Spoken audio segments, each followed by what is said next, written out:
We're with Mississippi College head coach John Bland as we look ahead to the game against Shorter University this Saturday. But first of all, Coach, as we thank you for joining us, let's take a look back at the game against West Georgia this past Saturday in Carrollton. Big win for your football team, 39-38, kind of a turning the corner kind of win, I think, maybe for your program. Just tell us about the immediate feeling for your coaching staff and your players after that victory on the road.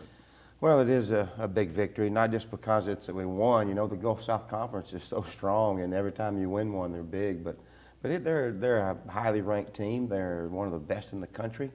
They were on a roll. It was their homecoming. It was at their place. It was just really, everything about it was big. And the way we did it, too, we had some guys go down, some guys step up. We had big plays. We had big drives, a lot of things that you look at every week and coach. And it all came together. So it was really exciting for our team. We've been close. We've been shooting ourselves in the foot some. We've had maybe some bad calls by the officials that we've, in some of the games that may have hurt us. But this right here was what we feel like we should have been doing or could have been doing all along. And that's a good feeling to make it happen. We talk a lot about how in this offense, well executed, it's very difficult to stop against a quality opponent like West Georgia was. That second half was about as good as you could ask for. There's no doubt about it. And we had some good execution in the first half. We ended up starting good. We ended up finishing the first half good.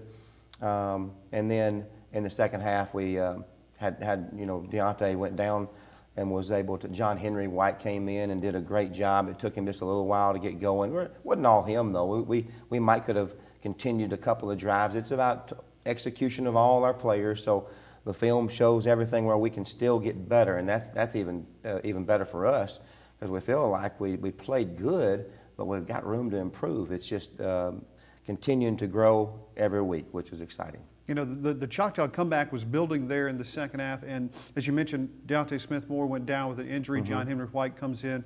First couple of drives, looks like a freshman. But after that, I thought he really improved and was kind of bouncing off guys there at the end run of the football. Sure. He's a strong runner. He's got a lot of confidence. John Henry White's a kid that is, he's been doing well in practice. He stepped it up in the ball game, though. He did some things we might not have thought he could do, but it is game speed. In practice you go fast, but you're telling the scout team not to tackle. You're telling, we're not going to the ground as much. We want to keep people healthy in practice, and so it's not quite the same. So he was able to cut loose, and we saw some things we haven't seen. We knew he could do, but really exciting to see it all come together for him.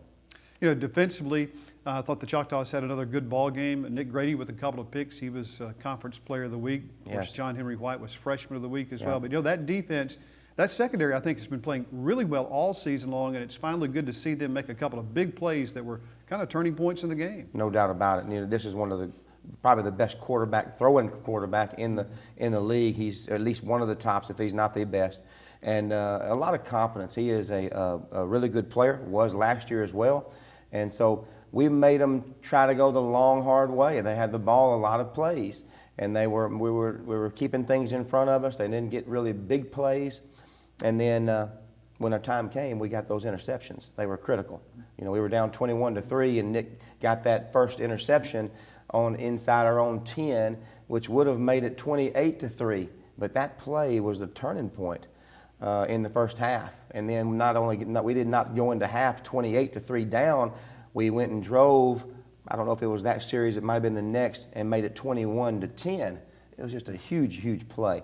And every play is important. You never know when it's going to come. Nick Grady stepped up. He made 2 interceptions, 2 pass breakups. Could have maybe had more interceptions. He had one on the sideline I thought he was going to pick. And their guy ended up with the reception. They're a quality team, but Nick really, and some others, but Nick really stepped up big time in this ball game.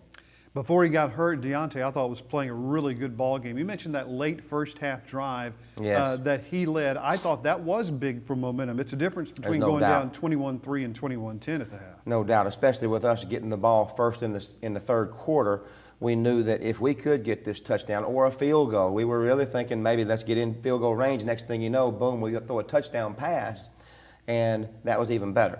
So now we're 21-10 with a chance to go 21-17 if we come out and drive, which had happened. 3 plays, touchdown.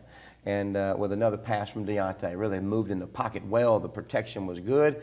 He moved in the pocket, hit Sam Wilder for a touchdown, so that was exciting too. So Deontay obviously is a starter for a reason. He's done really good things. He's tough as nails, and it's unfortunate that he got hurt, but he is a great leader for this team and still will be. Well, give us an update on Deontay and his health, and also maybe a couple of other guys. Cole Fagan, I know Braxton Hogg was injured in that game as well. Well, all of them are banged up. Deontay's a little more serious, and we're still waiting to see exactly what how severe it is and what the recovery will be. But the others are definitely able to probably play. Hopefully this week. If not, will be real soon. Well, Shorter University this week, and this is a team that historically has had some trouble in the Gulf South Conference winning football games, but you saw what they did this year, almost beat Valdosta State. Sure. Played West Alabama really well. This is an improved team you'll be facing this week. There's no doubt. They've been good for years. They've got a problem.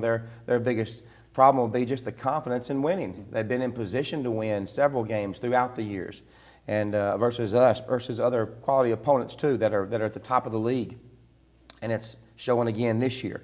Valdosta State, they were winning 17-0, and then went into half ahead of Valdosta 17-3, and ended up losing that ball game. So I don't know, you're kind of trying to compare it on who's good and who's not. I know Shorter's good. They're good enough to win every week, just like we are. And it's going to take a good game for us to come up with a victory. Is there any concern on your part or the coaching staff's part about a letdown after last week's ball game? No, not one bit. If we were winning every game and had a championship trophies all over, we'd be thinking, you know what, we just had a win and let's just go about our business. These kids are hungry. They're hungry to play. They're hungry to win, and they're going to play their best this weekend. Well, Coach, we're looking forward to the ball game. We appreciate your time today. Thank you. John Bland with us. This game against Shorter University this Saturday here in Clinton.